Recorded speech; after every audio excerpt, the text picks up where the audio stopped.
All right, hey there. So I'll just go ahead and read from my Facebook post here. I just feel like I want to verbally kind of vent this out a bit, so I figured I'll just post it.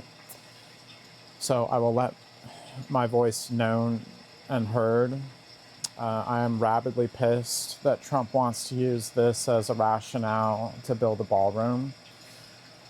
First of all, the White House Correspondents' Dinner had less high security clearance than some events. No one had to show their ID to get in, just a ticket.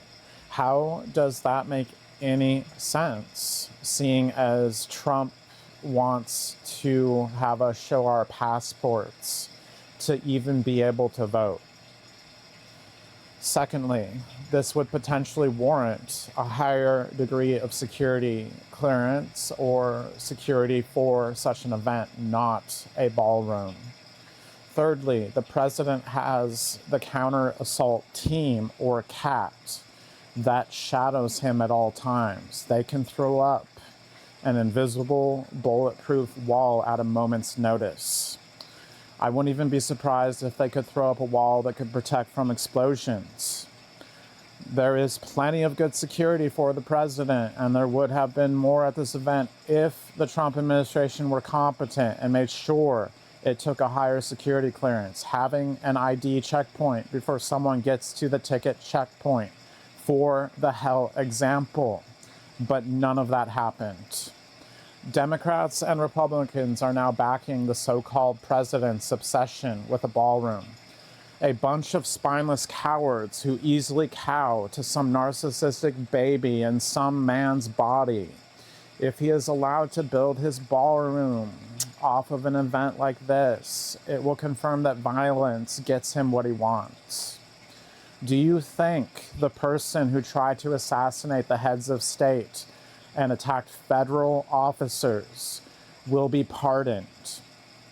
When it came to January 6th, that's exactly what this so-called president did.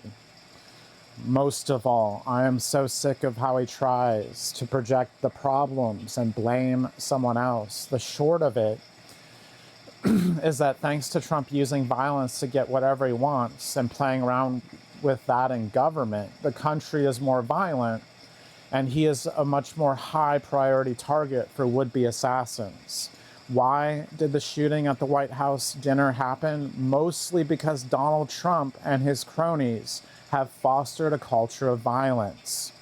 January 6th, if you listen to Trump, it was a day of love where he pardoned people who committed acts similar to those of the friendly federal assassin.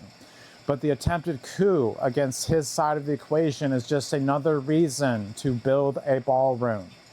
I want this man's narcissistic ego dissected into 1 trillion pieces and to have it literally broken and collapsing. I want him to have no choice but to actually have a fracture in his narcissistic personality. Most of all, I want to live in a country that isn't so violent and stupid. Roger Smith called himself the friendly Fed. So when you have friendly federal assassins that pop up, it should not be a surprise. They, the government, experimented on we the people in the 60s. That comes with a consequence. That comes with blowback. It sounds like this academic knew of Roger Smith. We should not be surprised that people then try to have an experiment upon a government. There are things worse than death, and that is what Trump and his ilk deserve. Epstein survivors were protesting on the heels of the Correspondents' Dinner. They were at the National Mall protesting. It seems too convenient that Trump then has a lower security level decided for the event. If I am him and I am trying to chase back the shadow of Epstein that haunts me, I would use violence, and I would use it near Epstein survivors to traumatize them even more and hope that they relent on trying to ruin my legacy. MAGA is just a neo-Nixonian movement in disinformation clothes for window dressing. Don't think so? Oh, well, what is tattooed in between Roger Stone's shoulder blades? And guess who pardoned Roger Stone? The Nixon in between his shoulder blades was part in two. His legacy and shadow allowed to engulf ever higher, casting darkness upon this country, a shadow covered in bloodstains not of its own body.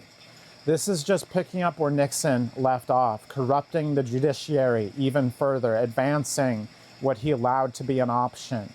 Nixon covertly utilized counterinsurgency tactics and strategies against we the people. He covertly corrupted law enforcement and the court system. LBJ's request to figure out if there was some kind of Soviet consensus in the new left that was developing led to the certain answer of no. The worst the Soviets did was to back a pro-Cuban, pro-communist book in the country. But as for more direct internment into the new left, no. This did not happen, but Nixon was not satisfied. He wanted to force the new left to its knees at any cost. Trump isn't satisfied. He wants to force the radicals to their knees at any cost.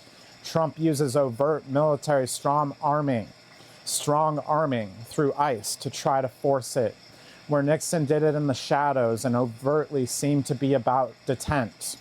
Trump is simply about overt and obvious use of the military to try and shape we the people. This is just the same shit Nixon did, except more unhinged, less fettered, more overt and less hiding in a shadow, able to get away with more. Nixon tried to keep quiet about it, but Trump can't keep his mouth shut about it. Nixon knew he had to stick to the shadows or else his presidency would end. Trump knows he doesn't have to stick to the shadows, and he feels he can reshape our country in his narcissistic image.